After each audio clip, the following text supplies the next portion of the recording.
नमस्कार साथियों, आज पिनाक-पानी मोहंती केस सुप्रीम कोर्ट के अंदर सुना जाना था और इस पर सुनवाई कुछ देर के लिए हुई भी और इसमें सिर्फ 2 आईओ को सेलेक्ट किया गया था, जिसमें पहला आईए नंबर है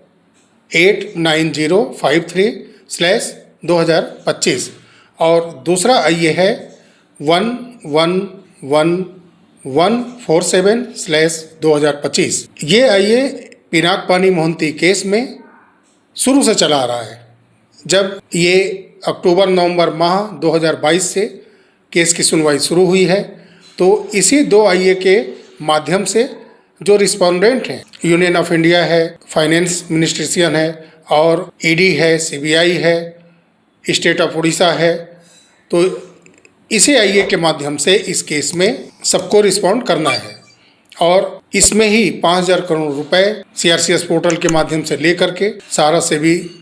थर्ड पार्टी अकाउंट से सोसाइटीज़ के निवेशकों को भुगतान किया जा रहा है। लेकिन जो ये आईए हैं, इसमें जो एडवोकेट है संजीव मल्होत्रा जी, जो कि इसी आईए के माध्यम से एक 6/5/2025 को आवेदन किया गया था, कुछ आदेश निर्देश डायरेक्शन मांगे थे। इसलिए मांगे थे कि इस केस में जो काम ये संस्थाएं कर रही हैं, जिनको कि प्रतिवादी बनाया गया है, तो जो दोषारोपण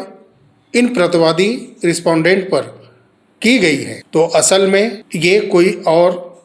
पार्टी है, जिसके वजह से ये सारे संस्थाएं यूनियन ऑफ इंडिया आरोपित की गई हैं, रिस्पोंडेंट के कटघरे में खड़े हैं। इम्प्लीडर्स एडवोकेट इसीलिए लाए जाते हैं कि किसी भी प्रतिवादी को जो पेश किया जाता है, उस प्रतिवादी को ऐसा जब लगता है कि ये कार्य किसी और को मैंने दे रखा था और वो इस कार्य को सही से नहीं कर पाया और उसके किए गए कार्य की वजह से मैं फंस रहा हूँ, जबकि मेरी गलती ये नहीं है और किसी थर्ड पर्सन के द्वारा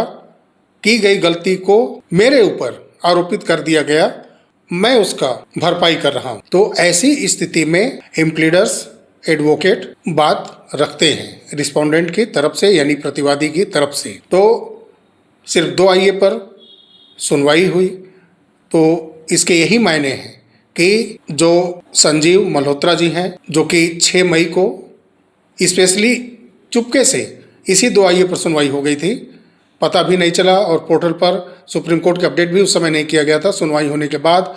आदेश देने के बाद नेक्स्ट हियरिंग डेट उसी समय 11/8/2025 हुआ था और बीच में एक दिन के लिए 12/8/2025 शो करने लगा सुनवाई का डेट इस केस में, लेकिन फिर से 11/8/2025 को ही इसकी सुनवाई आज पूरी की गई और इसमें थोड़ी देर सुनवाई के बाद 18/8/2025 को इसका नेक्स्ट हियरिंग डेट रखा गया है और सरकार भुगतान के लिए इसमें और पैसा डिमांड कर सकती है। लेकिन सुप्रीम कोर्ट ने पूरा डेटा मांगा है कि भुगतान की जो रफ्तार है और जो भुगतान की जो प्रक्रिया है, उससे वो संतुष्ट नज़र नहीं आए और बहुत ही जल्दबाजी में ये डेट अगला दे दिया गया है, जबकि कोर्ट के द्वारा गठित जो टीम है रिटायर्ड जस्टिस के देखरेख में काम कर रही है। तो जो रिपोर्ट मांगी गई है, उस रिपोर्ट के अनुसार आगे इनको पैसा मिलेगा, इनकी देनदारी कैसी होगी फिर, क्योंकि जो लचर सिस्टम और जो धीमी गति है, कछुआ चाल है और किसी को स्पष्ट पूर्ण भुगतान नहीं दिया गया है, तो जब तक ये डेटा क्लियर नहीं होगा तब तक कुछ भी स्पष्ट सामने नहीं आएगा कि आखिर में सीआरसीएस पोर्टल के जरिए किया क्या गया है, ये पैसे किनको मिले हैं, कितने कितने मिले हैं, कितने लोगों का क्लियरेंस हुआ है। तो ये डेटा कोर्ट के सामने जब आएगा तो कोर्ट के जरिए आम जनता के बीच में चला आएगा, स्पष्ट हो जाएगा। तो इसके अलावा क्या हुआ है, या हो सकता है कि कुछ और बातें हुई हों जो कि स्पष्ट अभी सामने नहीं आई हैं। तो कुछ समय में ऑर्डर की कॉपी जैसे ही अपलोड होती है पोर्टल पर सुप्रीम कोर्ट के, तो उसको वीडियो के माध्यम से आप लोगों के सामने हम लोग रखने की कोशिश करेंगे। जो चीज़ें कुछ इस तरह से मालूम हुई हैं, वो बातें हम लोगों के माध्यम से आपके सामने आ रही हैं। बाकी शेष ऑर्डर की कॉपी आने के बाद। तो मिलते हैं बहुत जल्द अगले वीडियो में, तब तक के लिए नमस्कार, जय हिंद, जय भारत, वंदे मातरम।